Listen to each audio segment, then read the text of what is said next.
We are here with Dr. Nicholas Maes, author and professor, to talk about symbolism. Dr. Maes, thank you for being here. Hi there. Nice to meet you. Nice to be here. Nice to meet everyone out there. What is symbolism?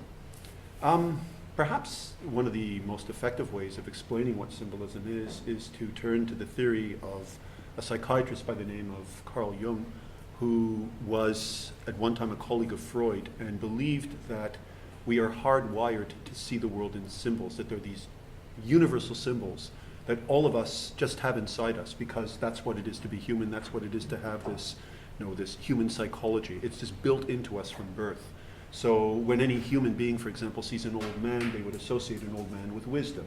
If anyone were to see a mother and child, they would associate this with maternal instinct and so on and so forth.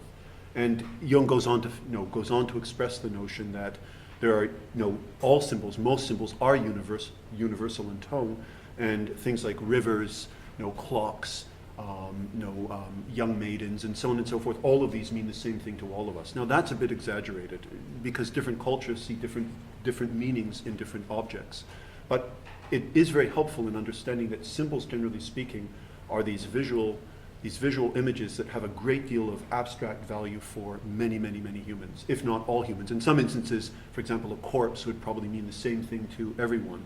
And if you use the figure of a corpse or of a skull, and you show it to just about anyone at large, all of them would associate this with death, with disease, with some type of destruction. Right? So a symbol usually is a visual image that has a great deal of powerful significance for large populations. All right? And therefore, it's very easy to explain certain ideas using symbols, sort of a shorthand way of explaining ideas. And what's the difference between a symbol and a visual metaphor? I would think the difference would be that a symbol is very, very far-reaching in its significance. So, for example, once again, if you use a skull, in almost any context, the skull would have that meaning of death, something very negative, disease, and so on and so forth. A visual metaphor, on the other hand, is something that is tied to a very concrete context. So, for example, if I were writing a novel, I could take a skull, for example, and in that context, the skull might actually have a very, very powerful meaning. In Hamlet, for example, Hamlet at one point speaks to the skull of Yorick. And of course, you have the whole idea. On the one hand, you have the symbol at work, that is to say, the meaning of death and the power of death and passage of time and so on and so forth. Mm-hmm. But at the same time, it belongs to someone very, very specific. So it has a very specific meaning for Hamlet in that context. And there it's acting more as a visual metaphor than it is as a symbol. So the two are actually linked in that case. In some instances, you could use a city, as we were mentioning before we actually had this discussion before the filming of it. You could use a coat, a knife, or something like that, and it would have a meaning specific to the context that you give it. So a gun in one instance could be very negative, but in a very specific context, as a visual metaphor, it might actually symbolize protection, a father, or something like that, depending on the context. Right? So the symbol is where it has meaning on a very, very abstract level, and as a visual metaphor, it has meaning within a very, very narrow context. In Siddhartha, the river is a primary symbol. Can you think of any examples in literature or in history in which the river was an important symbol? Oh, I think there are a huge number. If you spoke to the Egyptians, ancient Egyptians of the Nile, or even modern-day Egyptians of the Nile, they would have, this would be a huge symbol for them. This would be a symbol of their civilization, of their wealth, of their security. The same would be true of ancient Mesopotamia with the Tigris and Euphrates. The Romans were very fond of their river, the Tiber. In fact, in classical art, it's a very common motif to show a picture of a very powerful man reclining with a beard, huge body, lots of muscle, and then wandering all over him are these tiny little babies who represent, the old man represents the river, like the Nile or the Tiber, and the babies represent the tributaries. And as a visual symbol of the river, it shows all of the protection and positive forces that the river has for that population. In literature, you've got novels like A Bend in the River by V.S. Naipaul.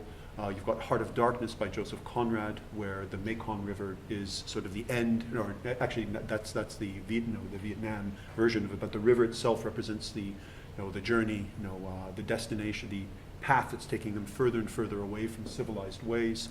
In A Farewell to Arms, the character travels down the river and ends up being, this is the passage of his relief. his release from all of the tensions of war. In Virgil's Aeneid, the Tiber plays a role of transportation, deliverance, and the significance of the future glory of Rome. So I mean, rivers are used constantly because it is a very, very powerful image. It's a boundary. It is fertilizing.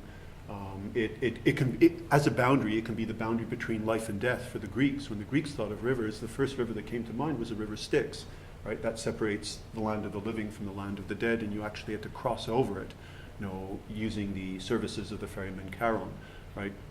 It's hard not to imagine that the ferryman in Siddhartha is playing a role that's almost as significant as that of Charon, where he's taking you from one level of consciousness to another level of consciousness.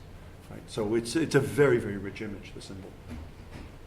Great, thank you, Dr. Maes. And before we go, you are a prolific author. Prolific, yes. Well, I guess, yeah. Of some young adult fiction. We have here some of Dr. Maes' books, Crescent Star, another book, Transmigration. Where can we get these? They're available in most bookstores. You can take them out of the library in the Toronto area.